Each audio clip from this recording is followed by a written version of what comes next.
Hey guys, today we're down at the most beautiful Araluen Botanical Gardens, and what we have here today is we're showing you our AP6000 dirty water pump and AP10000 UV pressure filter and how this combo works together. So today what I'm going to show you is exactly how to set up the unit and key features on these units, but also how to maintain it, because we really want you to get the longest service life out of these products possible. So today, to kick off with our AP6000 dirty water pump, this unit comes with a 2-year warranty. It also comes with a 10-metre cable, has 3.5 metre head height, and is suitable for most situations. Now this unit itself comes with the screen on top, which you can pull off to access your pump and maintain it, but this basically will strain out any solids going through your pump. So this pump will handle soft solids and will turn it up, breaking it down to go through your filter and start the process of the biological filtration. Now in this unit you also get a stepped hose tail with an omni ball. This omni ball is absolutely fantastic because you can place it in any direction that you want, or you can just have a solid state fitting. Now the key thing with these fittings is when you fit your tubing. So today I've chosen the large tubing of 25mm. You'll notice on all of our AQUAPRO products they all have got a selection guide, which makes it absolutely simple for you to choose the right products for your situation. So back to these, the key thing is when you are using this tubing, to cut off the smaller hose tails that you're not using. That will restrict the flow if you don't do it. So make sure you chop them off and only keep the ones that you're going to use. So in this instance as well, in the packaging you'll find the instruction manual as well as a warranty card. Now that warranty card means that if you lose your receipt, if you've registered your warranty with us, we'll take care of it for you. The other key thing is our instruction manual. If you lose that, don't stress. It's available on our website on www.aquatechequipment.com. So we have covered all the bases for you to try and make it as simple as possible. So with this unit, it does come with that 2-year warranty. It's got the 10-metre cable as I said and a 3.5 metre head height. Now what we're going to do is we're going to couple this with our AP10000 UV. So I'm going to show you now how to set the unit up and then we'll go through the maintenance. So guys, what we've done here now is we've actually set up our pump and pressure filter unit, and I'm going to show you exactly how this needs to be set up in your pond. Now this has only been set up for demonstration purposes. So what we've done is we've used 25mm AQUAPRO hose, which is available in your Bunnings pond section. What I've done here as well is I've chopped off the smaller hose on this hose tail, so I'm only running the 25. On the pressure filter, the smallest hose tails on these are actually 25mm, so I absolutely love it because it was so simple to set up. Key thing though, and I haven't done it in this because it's just for demonstration, is using our stainless steel clamps, again available at the Bunnings in your pond section, but actually using them on every single hose tail fitting. The key thing there is you do not want one of these hoses popping off, and it'll start draining your ponds and causing all sorts of headaches. So, with the pressure filter unit, this one has got a built-in UV clarifier. Now the key thing with the UV clarifier is to break down single cell organisms, aka algae. That will keep your pond crystal clear all year round. However, it is imperative to maintain your UV, replacing the globe every 6 to 12 months depending on the lifespan of that globe. To keep an eye on your UV, simply cup your hand over the eyeglass over the top and check if it's working. If it's flickering or off, replace it immediately. The key thing there is if you don't, you run the risk of burning this ballast out. Now, when the filter is set up here like I have, please make sure, as per the instruction here, this is your outlet as per the picture here. You want the clear hose tail on the outlet. The key fact there is you can monitor the quantity of water going through it as well as the quality.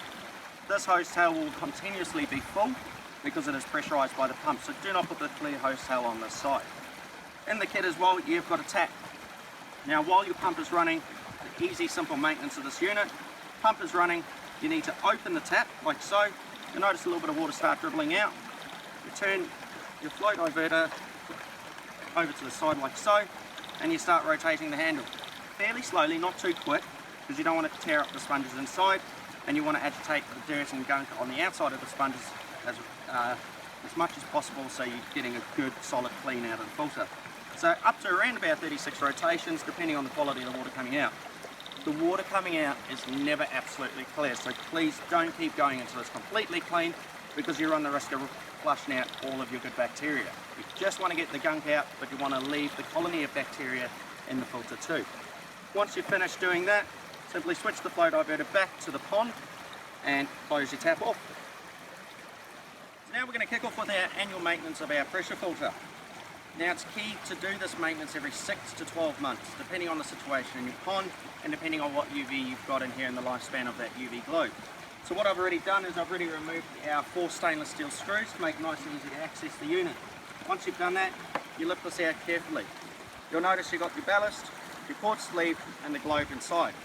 So this globe needs to replace, as I said, every 6 to 12 months depending on the lifespan of the globe. If you plug the unit while you've pulled it out, the globe is not going to turn on. It has got a safety switch, and that is literally for your safety, so there's no risk of electrocution. We also use 3-core cabling on all of our filters and pumps. So if you run this with an RCD, it reduces all risk of electrocution. So please make sure you're running all our products with an RCD. So when it comes down to UV globe, you want to remove this clamp over here, like so, and then gently pull the quartz sleeve out. If you pull and twist too hard, you will break it. The reason why we go for quartz sleeve is because the UV can penetrate quartz a lot better than glass, but it is fragile. Once you've done that, just gently pull your globe out and you can replace it. It is that easy. This unit, this little rubber grommet at the bottom, it's just so it doesn't tap on the quartz sleeve during transit. If you lose it, it's no drama. Inside here, when you're putting it back together, you'll see a double lift O-ring. Now what you need to do when you put your new globe back in, like so, get your quartz sleeve, carefully put your O-ring back over the top. This will ensure that it is not pinched inside the unit and will cause leaks. And it's the same with this O-ring here. You want to also make sure there's no grit and dirt on it, because water will bypass it if that is the case. So gently line it up, give it a gentle push in like so, make sure it's nice and snug. Grab your clamp, screw it back on, do that up nice and tight, and put it back in the filter and tighten it back up. Now when you push it down, make sure you push it down fairly firm so it seats properly, because you don't want water coming out of that area. Now, once you've done your UV, it's a good chance now to actually open your lid clamp. So first take the first clamp off there, and then the main clamp like so. The whole lid clamp will drop off like that. What you're doing then is you're gently pulling up the canister like so. Now, as you can see, we've got a series of sponges, coarse and fine, for different forms of filtration. And then, swing it around this way, you'll see our paddle for our easy clean function. Now, what this paddle does is it only agitates and removes the gunk from the outside of the sponges, because your good bacteria colonies tend to live on the inside, so you don't want to disrupt them too much. Now, to get these sponges out, it's nice and easy. Simply remove the bottom cone, gently lift the base plate over, rotate it around carefully, pinch your sponges forward and pull them out like so. You'll notice that there are 2 different sides to the sponges. You've got a nice smooth edge here, balancing that up, and you've got a rough edge here. The rough edge must always face towards the top, or your easy clean function will get jammed and it won't work.